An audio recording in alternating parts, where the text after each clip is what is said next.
this is definitely your like grown and sexy bike right here.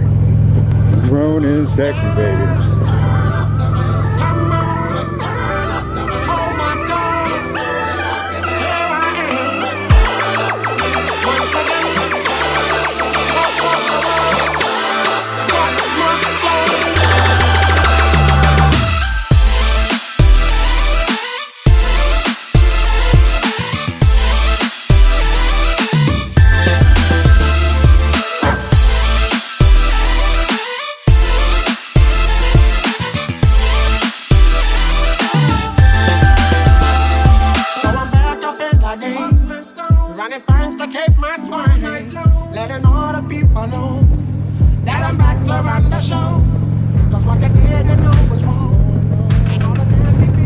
Oh man, I have been waiting a long time to ride this motorcycle.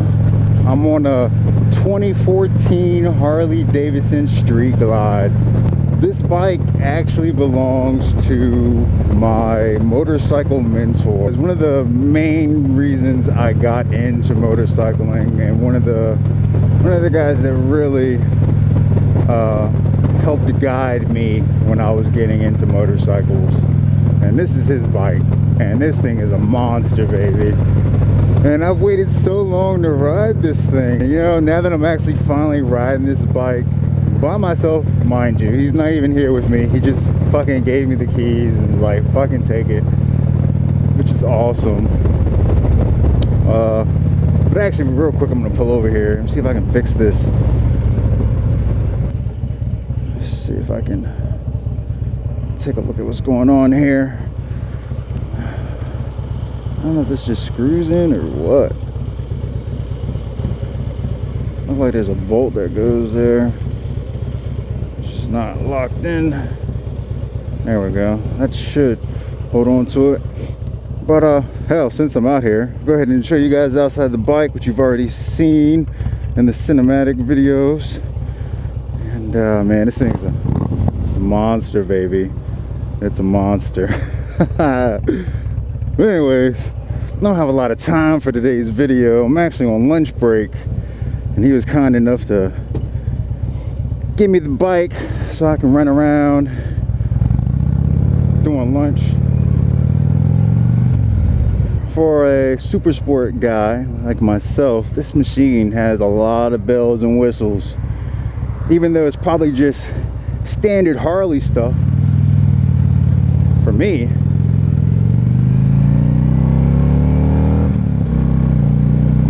Whoa. Oh baby. Oh man, for me this thing's got a lot of bells and whistles. I'm not used to all the chrome, and I mean, you got the big dash, the radio, which is all touchscreen, by the way. This thing has got navigation built into it.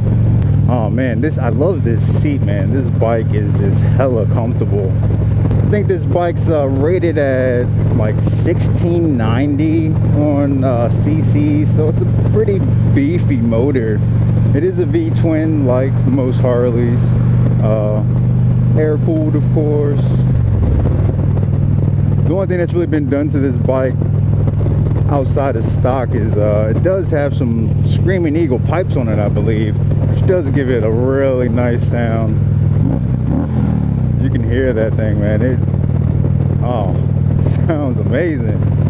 To ride a bike as big as this is really kind of a accomplishment from myself, because I remember when I first started riding and my mentor let me sit on this bike and just pick it up. It felt so heavy to me, and it just felt so uncontrollable. I just felt like I would never be able to, you know, handle a machine this big.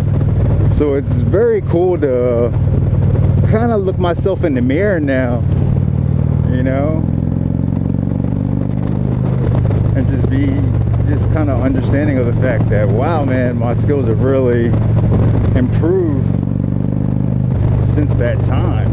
Because now, you know, I've ridden lots of different motorcycles. This is the first time I've ever ridden this. My skill level has improved to the point now where I can jump on just about any motorcycle and be able to comfortably control it, especially after a few minutes. You know, you get the feel out of it, you know.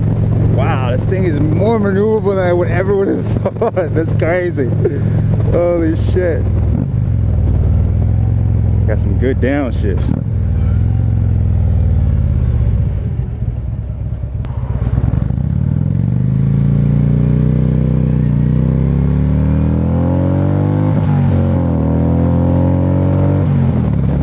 Wow, this thing ain't no bitch.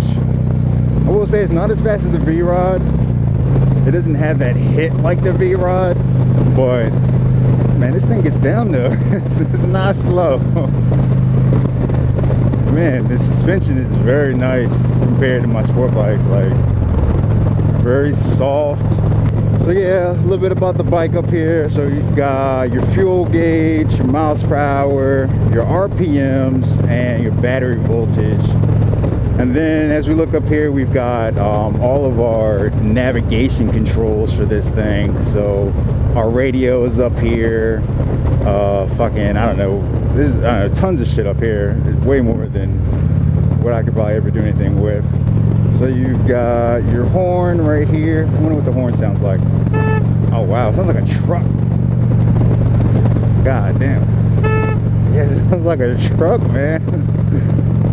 You've got that, you've got your high beam and low beam, turn signal. This is voice command, so you can do voice command to the bike, which is pretty fucking nifty.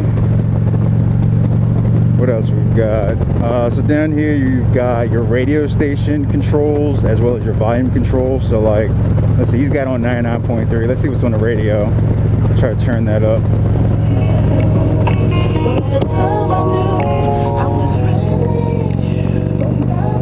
Damn, that shit's loud too. That shit is loud, dude. So you got your radio controls right there. I'm not really sure what this little button does. No idea. And then I don't know what this shit over here does either, but you've got hazards, start and stop, you know, some of the basic stuff over there. I do like that I can still kind of like two-finger this bike, which is kind of nice.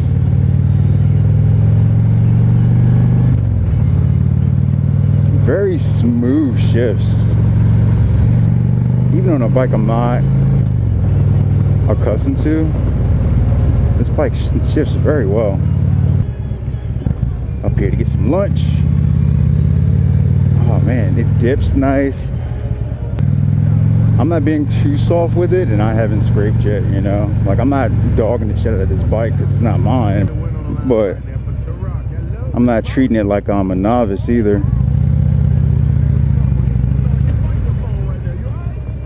Ready to get some food. All right, cut this off. Let's go get something to eat. We'll be back. Yeah, that's another thing. This bike doesn't have a key. It just has a little key fob. Bam, just like that, baby. Oh man. All right, guys, got something to eat. So now we're getting ready to head back to work. Before I take off though, I'm gonna show you guys this key fob real quick. As you see, here's the key fob. I think it also acts as the alarm, but you don't actually have like a key that you put into this bike to start it. You just have this, and this key, it just locks this piece if you want to lock the bike steering column. So I'll just show you guys that real quick. Let's get this baby turned on. All right, Harley Davidson, baby. I gotta stand up to move this bitch. So let's see, to turn this bike on, you gotta, this is the off and on switch, so turn that on. I'm gonna put her,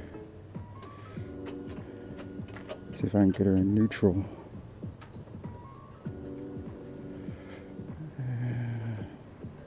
There we go, neutral. And we're gonna hit the start button. It's not a Suzuki, so yeah. On the Suzukis, you gotta hold the clutch in order for it to start up. Oh, man, this is a little dip right here. See how she handles this little dip. Oh, no problem.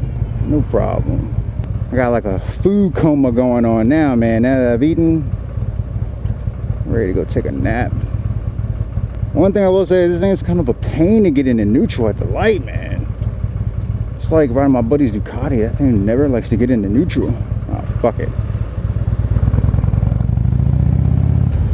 I'd have to ride this for a little bit before I get used to how tight the clutch pull is. It just, I can see my hand getting tired.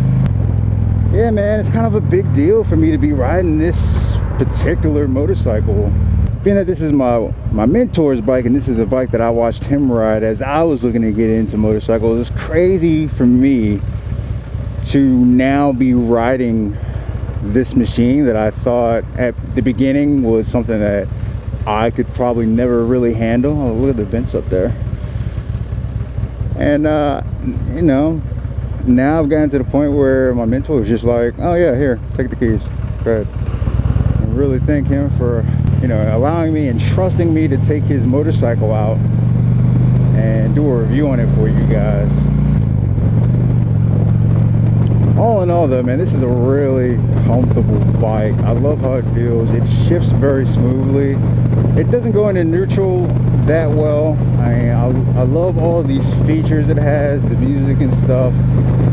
And you know, when I look at it from the outside, it looks like a big bumbling machine, you know. But I mean, this thing, it's maneuverable, man. You know what I mean? Wait, it ain't no joke, man. It's not, you know, sport bike maneuverable, of course, but I think I surprised you.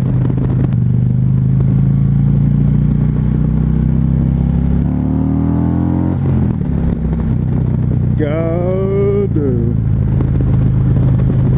you ain't winning no indie races with this, but she got the noise to back it up, baby. This is definitely something I could see myself getting into. You know, this is like post V-Rod. So like right now, I'm in that sport bike phase. When I get a little older and I'm not quite ready to give up my speed, then, you know, I switch to that V-Rod phase. And then finally, when, you know, when you have kids and I'm like, I don't know, you're just a little older, you know, shit's aching you, you know, this is a nice bike. You know, I don't feel like you're compromising buying this. You know what I mean? But fuck it, I love all motorcycles. I ride as many as I can, man. So if you see me in the street and you want me to do a review on your bike, you know, just hit me up. Hey, Lethal. Hey, man, take this thing out and tell me what you think about it.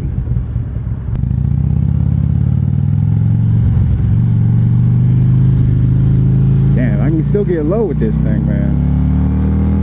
Yeah, man, very comfortable machine. Very pleased with it. You know, my buddy describes this bike as being on a what does he say, a sofa or like a lounge couch or some shit like that. Oh, a lazy boy. He calls it a lazy boy. That's what it is. He says it feels like riding a lazy boy. And you know what? It damn sure does too. Oh man, the brakes feel really good on this bike too. I guess you gotta have some really good brakes if you want to stop a big old beast like this. I think this thing weighs just over 800 pounds wet. I hear these bikes have a lot of different accessories you can do to it, and I believe it too, because you go to some of the bike shows and shit like that and you see people that have pimped these the fuck out, man. But anyways, guys, thanks for checking out the video and coming along with me to get some lunch. I was starving, man. Thanks for my buddy for letting me take out his bike. I have to throw you some money later on, put some gas in this bitch. I'm sure I done burnt up all the gas. I'm turning on the radio, man. I'm turning on some tunes. And forgave you. What the fuck are y'all talking about? Forgave you. And free dinner will be provided at 5:30 p.m. each Damn night, commercials. And a study hall will be available for all of our